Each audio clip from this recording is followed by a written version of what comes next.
এই দেখেন অবস্থাটা দেখেন, একবারে হুগার পিছে লাত্তি মারমু। Hello WhatsApp boys and girls, কী অবস্থা সবার, কেমন আছেন সবাই? আই হোপ সবাই অনেক ভালো আছেন। Welcome to my Habib Sheikh YouTube channel.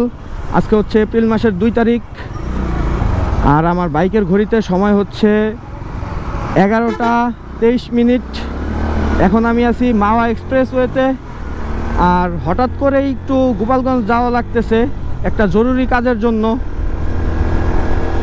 Video করার খুব একটা ইচ্ছা ছিল না, যার কারণে যাত্রাবাড়ি পর্যন্ত কোনো ভিডিও করি নাই। দেন যাত্রাবাড়ি ফ্লাইওভার পার হইয়া তারপরে ভিডিও কন্টিনিউ করতেছি। আর গাইস, নিজের একটু ভিআইপি মনে হইতেছে আজকে। আমি যে গোপালগঞ্জ যাব বা মাওয়া এক্সপ্রেসওয়েতে আসব সেইটা আমি কাউকেই বলি নাই, অথচ কিভাবে জানো এই যাত্রাবাড়ি ফ্লাইওভারের যারা টোল নেয় তারা বিষয়টা জানি না গেছে। আমি যে ভিআইপি পারসন, আমি যাত্রাবাড়ি ফ্লাইওভারের টোল দিছি হচ্ছে 11টা 13 মিনিটে, বাট তারা 6টা 45 মিনিট 49 সেকেন্ডে আমার টোলের রিসিপ্টটা কাইটা রাখছিল আমার জন্য। তারা জানতো যে আমি আসবো আজকে, এই জন্য আগে থেকেই টোলের রিসিপ্টটা কাইটা রাখছে। এই আর কি, এই জন্যই নিজের একটু ভিআইপি মনে হইতেছে। আমি এই ব্যাপারটা আসলেই জানি না যে এটার ভিতরে কোনো কারসাজি আছে কি না।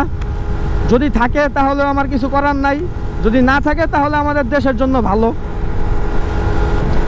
তো গাইস, আজকে হচ্ছে ঈদের পরে দ্বিতীয় দিন, আর আজকে মাওয়ার পরিবেশটা দেখতে পারতেছেন আপনারা। গাড়ির একটু চাপ আছে, তবে কোনো জ্যাম ছিল না আজকে রাস্তায়, যার কারণে আমি বাসা থেকে 10:30টায় বের হওয়ার পরেও 1 ঘন্টার ভিতরে আমি এই জায়গায় মানে মাওয়া রোডে আইসা পড়তে পারছি। সো গাইস, মুরব্বীরা একটা কথা বলে যে বুদ্ধি থাকলে নাকি ঘর জামাই থাকা লাগে না। তো কথাটা আসলেই বাস্তব। এই কথাটা বলার মেইন রিজনটা হচ্ছে, আপনারা অনেকেই হয়তো বা আমার আগের ভিডিওগুলো যারা দেখছেন তারা জানেন যে আমার এই জায়গায় একটা মোবাইল মাউন্ট ইনস্টল করা ছিল, যেটা থেকে একটু বাজে নয়েজ আসতো যখন মোবাইলটা মাউন্ট করা না থাকতো, যার কারণে আমি মাউন্টটা খুলে ফেলছি। আর আমি রাইড করতেছিলাম, এমন অবস্থায় আমার কাছে একটা ভিডিও কল আসে, তার সাথে একটু কথা বলতাম আর রাইডও করতাম। তার জন্য কি করব, মোবাইলটা এই জায়গায় এই যে চাবির রিংয়ের সাথে ঢুকাই দিয়া এই যে এই জায়গায় লাগাই ফেলে দিছি লক। ফোনটা যদি এখন নিচে পড়ে যায় তাহলে হয়তো ভাই চাবির রিং ছিঁড়া নিয়ে পড়তে হবে, আর না হলে আমার এই জায়গার ফিঙ্গার লকটা আছে এইটা ভাঙ্গা নিয়ে পড়তে হবে। তো এই জন্যই বললাম যে আসলেই বুদ্ধি থাকলে ঘর জামাই থাকা লাগে না, কথাটা আবারও প্রমাণ হইল। তো চলেন রাইড করি। আজকে একটু অন্য রোড ধরে যাব, গোপালগঞ্জ বরিশালের রাস্তা দিয়ে যাব। সবসময় তো বিশ্ব রোড ধরেই গেছি, খুলনা বিশ্ব রোড ধরা। আজকে একটু অন্য রোড ধরি।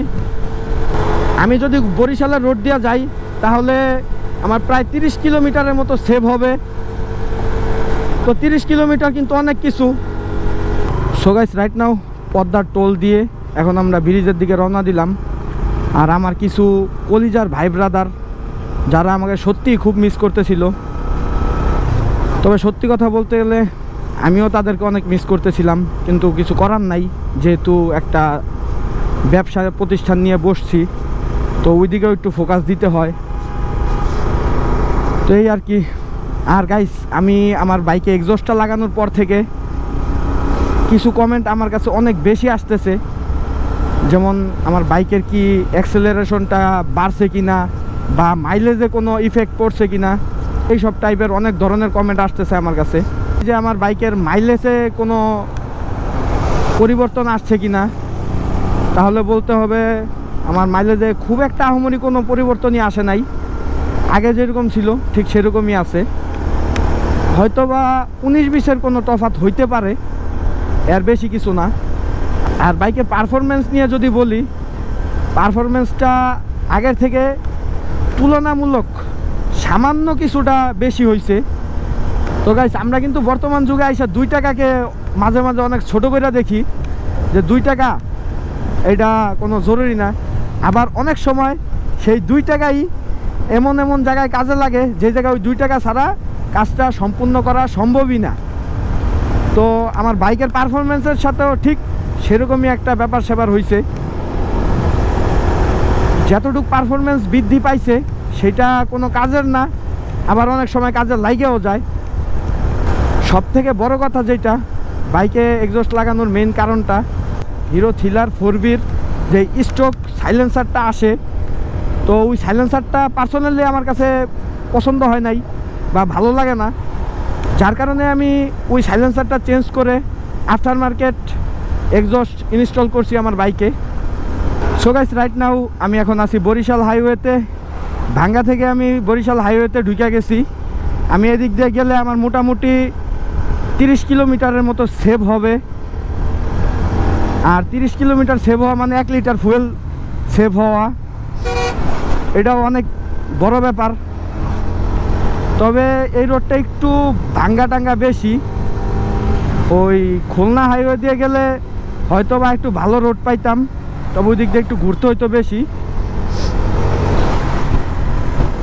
তারপরেও এদিক দিয়ে যাচ্ছি, এর আগে কোনো দিন যাওয়া হয় না এদিক দিয়া, এবারই প্রথম যাওয়া হইতেছে।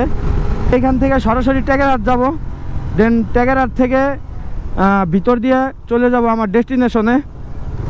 তো বাড়িতে আসার বেশ কিছু রিজন আছে, তার মধ্যে মেইন একটা রিজন হচ্ছে আমার খালাতো ভাইয়ের বিয়ে এই ফ্রাইডেতে, আর 2 দিন পর। তো এই জন্য যাওয়া, আরও টুকটাক কিছু কাজকাম আছে, যার কারণে বাড়িতে হুট করেই যাওয়া লাগতেছে।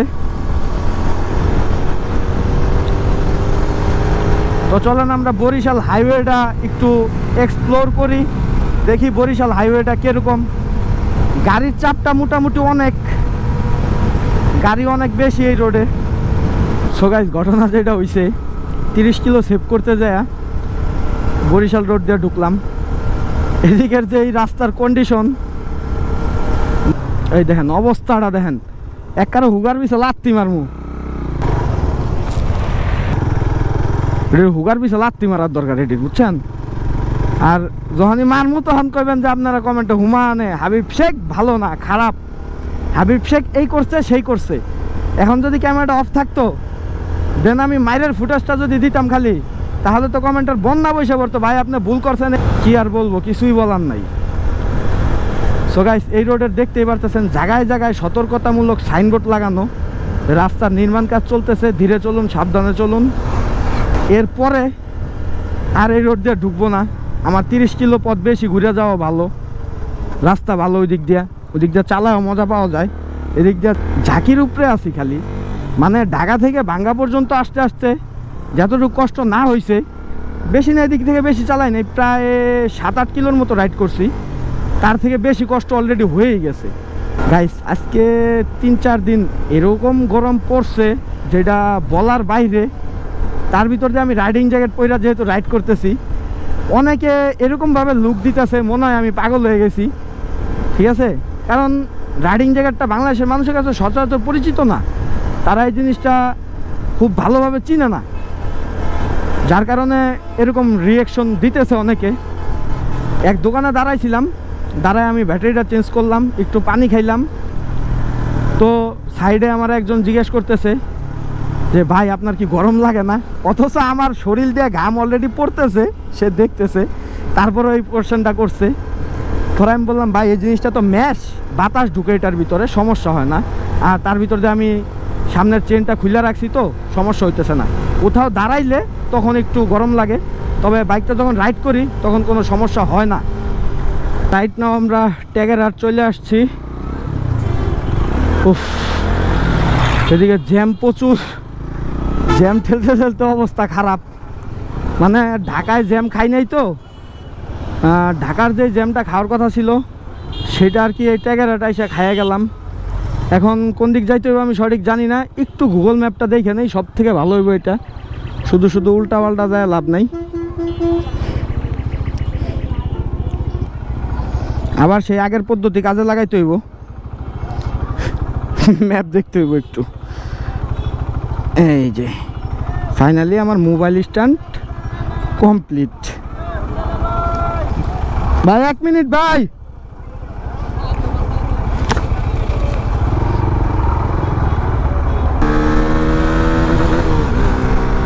একটু টানি গাইস, অনেকক্ষণ ধরে ঝিমায় রাইড করতেছিলাম।